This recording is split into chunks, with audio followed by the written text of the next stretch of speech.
शरद पवार गटाचे खासदार अमोल कोल्हे यांनी देखील कवितेच्या माध्यमातून अजित पवार यांना उत्तर दिलंय। कुणीतरी म्हणालं काका का, जनता म्हणाली काकाच का। कोल्हे यांनी हे जोरदार प्रत्युत्तर दिलंय।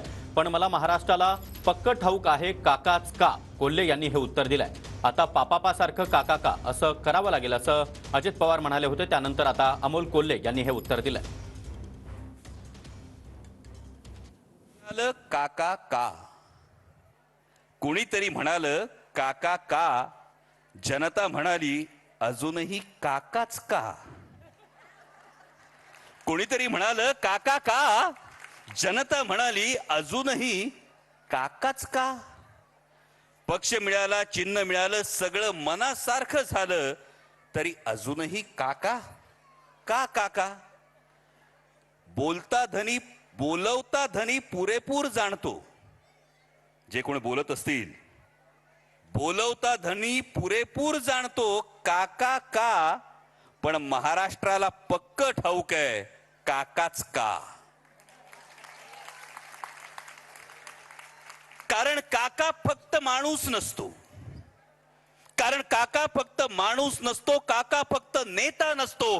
50 वर्ष महाराष्ट्राच्या मातीतून, 50 वर्ष महाराष्ट्राच्या माणसातून वाहणारा काका एक विचार असतो। सर्वसामान्य शेतकरी, युवक, महिला प्रत्येकाला, सर्वसामान्य शेतकरी, युवक, महिला प्रत्येकाला मुजोर व्यवस्थेला का हा प्रश्न विचारण्याची तो ताकद देतो। काटेवाडीच्या का पासून कारगिलच्या का पर्यंत, काटेवाडीच्या का पासून ते कारगिलच्या का पर्यंत, काळ्या मातीच्या का पासून ते कणखर कातळापर्यंत महाराष्ट्राची दिल्लीतली ओळख काका काकाच असतो। कांदा कापसापासून कारखान्याच्या कापर्यंत, कांदा कापूस कारखान्याच्या कापर्यंत प्रत्येकाचा आधार काका असतो। शेताच्या बांधावर काका असतो, विचारवंतांच्या बैठकीत काका असतो, उद्योगधंद्यांच्या धोरणात काका असतो, आणि म्हणून महाराष्ट्राचा अभिमान काका असतो। शेताच्या बांधावर काका असतो, विचारवंतांच्या बैठकीत काका असतो, उद्योगधंद्यांच्या धोरणात काका असतो, महाराष्ट्राचा अभिमान काका असतो। आणि